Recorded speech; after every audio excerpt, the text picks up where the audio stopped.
I'm extremely happy to be connecting with all of you today, one day before World Heart Day, to share with you a very exciting and more than exciting, a deeply impactful tool that we will be sharing and a methodology that we will be sharing to continue on the journey that Chairman set us out on almost 39 years ago.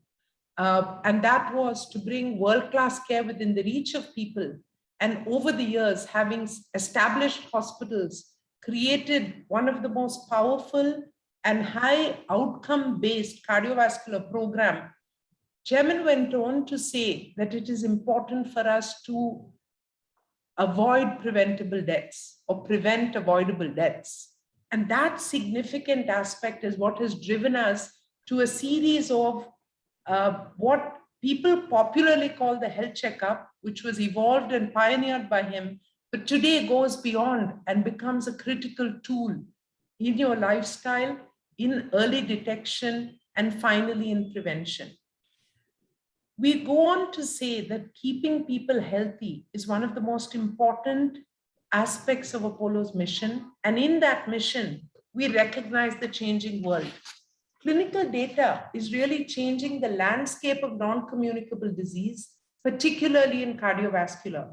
You have a high volume of data because longitudinal health records are now available. Yesterday, members of the media and India must be happy and proud that the Prime Minister himself launched the patient health record and the capture of the national digital record.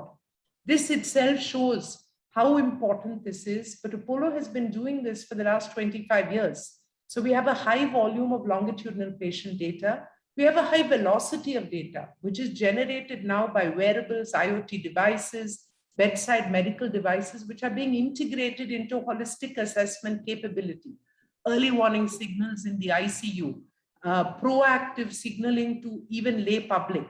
All this is the possibility of science. Besides this, there's highly variable data, which is our genomic markers, our lifestyle choices. Different features related to diagnostic techniques like calcium scoring, and all these are being collated. These are not discrete data points. These come together to give doctors and public health specialists a better view on what they can do to keep individuals healthy. Now, this clinical data is scalable across the world, and the best institutions across the world are really focusing on creating robust data collaboratives and using cloud computing for development and validation of their models. And Apollo has been at the forefront of working on these. And this is because today machine learning enables deep insights into disease patterns.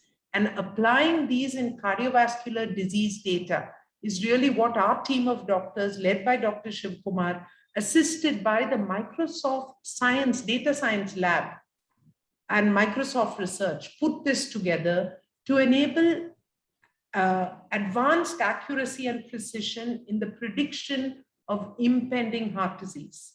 And to make it easier to understand the interplay of the different risk factors, the modifiable risk factors are juxtapositioned with non-modifiable risk factors. And when the non-modifiable, say genetic profile is higher, then the implication of a modifiable risk factor like blood pressure or high cholesterol, the implication becomes even more. The juxtapositioning or the interplay of this is complex, is variable, and we're getting new insights every day.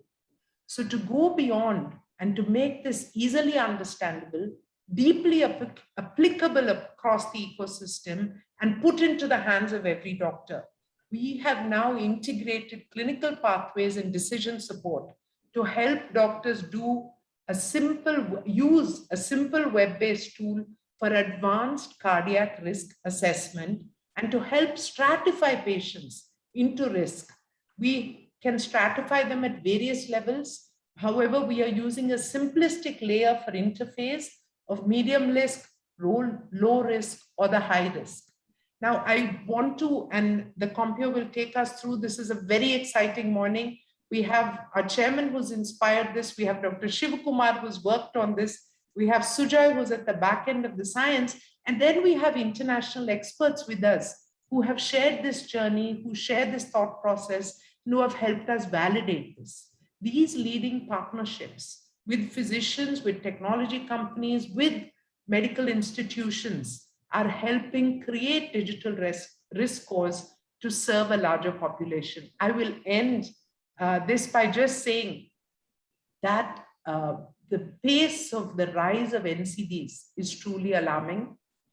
The facilities, both in infrastructure as well as manpower, is limited. And most of these interventions are time bound. When you take these three critical factors, you need to enhance your planning and your risk stratification. So if we can do a simple web-based tool on a large segment of the population, we can isolate people who are higher at risk and therefore do appropriate interventions. I'm saying a very complex thing in a very simple sentence because I truly want everybody to adopt the power of this capability of AI and medicine coming together. So thank you all for being with us. Thank you to our international partners.